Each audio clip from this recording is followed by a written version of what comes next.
Welcome back. Now in Let's Talk Exports, tonight we look at cocoa export, value addition and what requirements are in place for one to engage in this practice. Nancy Okong had an interface with the export manager, ESCO Uganda, Winnie Wambehe. Over to you, Nancy. Once again, welcome to Let's Talk Exports, where we'll bring you the latest in the export sector. Tonight we have Winnie Wambehe, the export manager of ESCO Uganda. You're very welcome, Winnie. Thank you, Nancy. Thank you for having me here. I'm here to talk about exports, specifically cocoa. That's our major cash crop that we export in Uganda. Okay, so we are asking, how far has ESCO Uganda come in terms of experience, in terms of delivery, how far over the years? ESCO has been operating in Uganda since around 1999. We have been exporting cocoa for that long. We are based mainly in Bundibujo. That is where we get almost 90% of the cocoa.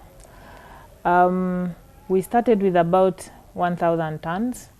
At the moment, Uganda has production of about 25,000 tons of cocoa in Uganda. The price has also increased. Previously, the price to a farmer per kilo would be about 300 shillings. At the moment, it's over 7,000 Uganda shillings, depending on the exporter, which we believe is very good. The farmer is really benefiting. The total revenue for Uganda exports has also increased. It is now about $75 million per year. A farmer usually has about, per hectare, they harvest about 1,000 kilos, and that calls for an income of about 23,000 US dollars per hectare per year, which is very good. We believe farmers are really, whatever, they are benefiting from this cocoa export, and as well as the exporters. Okay, so given that you have several farmers out there in the different parts of the country who are engaged in cocoa production, yes, how do you ensure that they deliver the right quality of cocoa that you need for exports?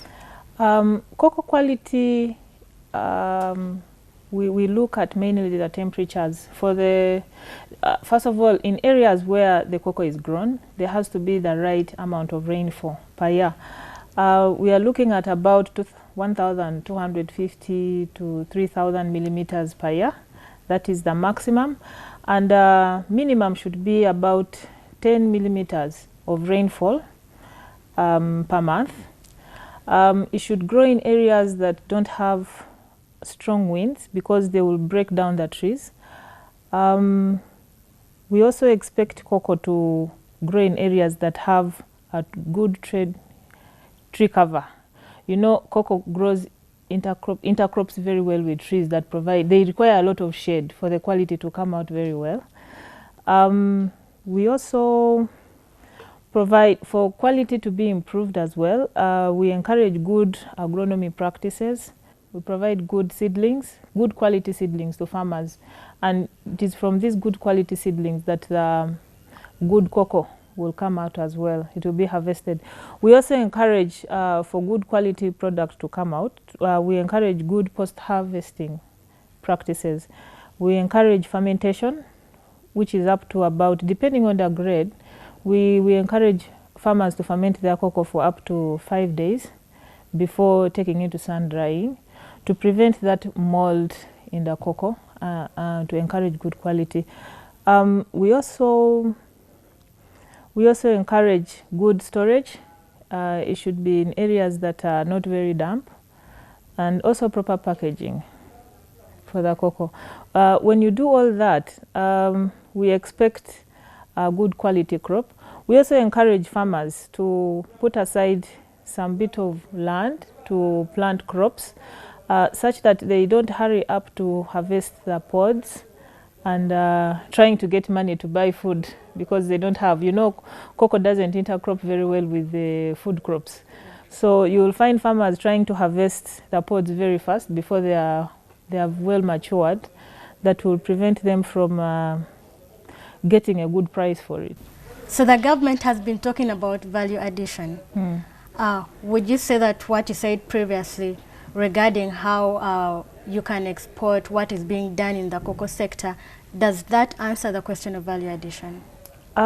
We believe that as a company, value addition, for value addition to occur, it would be nice to have a factory in Uganda that manufactures the cocoa powder, the chocolate itself, where we can consume what comes out of our gardens in the stores. At the moment, we don't have that factory, and basically the production is actually very little. 90% of the cocoa that is being exported is coming from Bundibujo.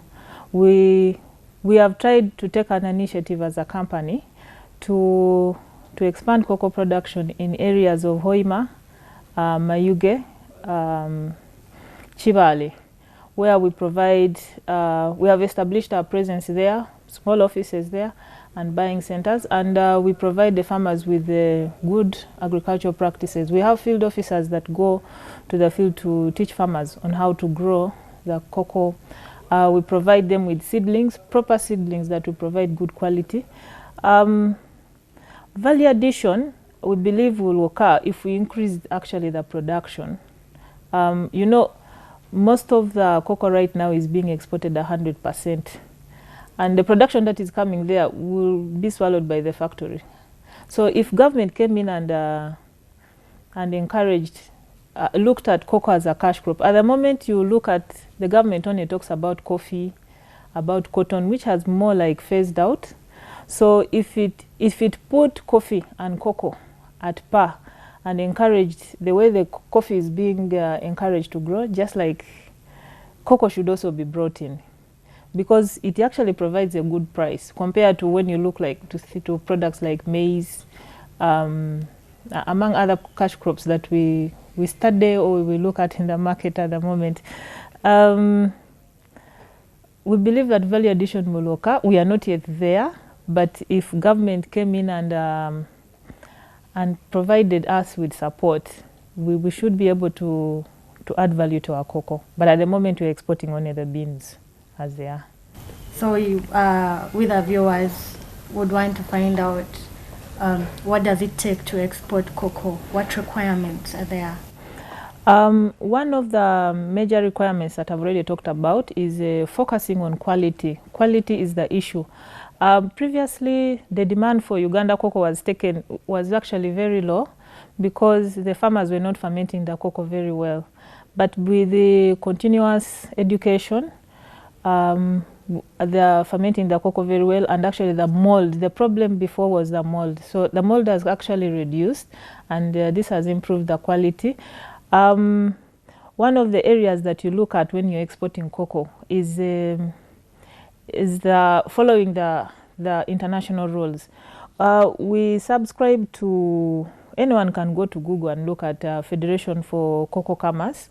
It is a body that governs all the cocoa manufacturers, exporters, and what. They keep on providing information on how to package the cocoa when you're exporting, how to do the sampling to check the quality, how to ship. As a shipper, what are your responsibilities? Shipper, I mean the exporter as well. What are your responsibilities? How do you warehouse this cocoa? How do you store it to maintain the quality? That information can be got by any person who is interested in exporting cocoa. You can go and download them and read. We also focus on documents that are required when you're exporting the cocoa. Of course, there are countries that have specific documents that require, but in general, we are looking at the phytosanitary certificate that is got from Ministry of Agriculture. We are looking at certificate of origin, which we are getting from Uganda Chamber of Commerce. We are also looking at the generalized system of preference, which is also Form A, which you get from the Export Promotion Board. Those are the major documents that you require, major government documents that you require when you're exporting. Of course, we are looking at also a packing list for your container and the commercial invoice. And we are to export very good quality. We are also looking at subscribing. If you want to gain a very good price, we'd encourage people to also subscribe to certification bodies like the organic body. We are looking at IMO. We are looking at the UTZ certified. We are looking at Fair Trade Alliance. Most of the European countries are looking at those certifications to ensure that actually right from the farmer to the exporter, everyone is benefiting. Okay. Yeah. Maybe finally, are there some specific incentives that are given to the cocoa growers, maybe to encourage more people? Yes. ESCO as a company, we provide seedlings like I had talked about. We provide tarpaulins for drying the cocoa. We don't encourage farmers to place the cocoa on the floor. We also have drying beds in Bundibujo where farmers can come and dry their cocoa and maintain the quality until it dries, then they come and sell to us. We are looking at pruners to keep on pruning the trees. We have also gone further to open up a saving scheme for the farmers where they are able to retain some little amount of money in their saving scheme that will encourage them in future. So for those of you out there who hope to engage in the cocoa export promotion or something, if you hope to engage in export of cocoa, you've had it for yourselves and you know what to do. You know about value addition, you know what requirements you need for you to start exporting the product. This is all we had for you for tonight. Let's take a short break, and when we return, we bring you the latest in the money markets. Welcome back. And in the market trends, the US dollar is buying at 3,516.96 and selling at 3,526.96. The pound is buying at 5,517.4 and selling at 5,532.94. The euro is buying at 4,039.27 and selling at 4,050.68. The Kenyan shilling is buying at 34.07 and selling at 34.16. That is what we prepared for you tonight. Thank you for watching Business Forum. I'm Rebecca Namboze. Have a blessed night.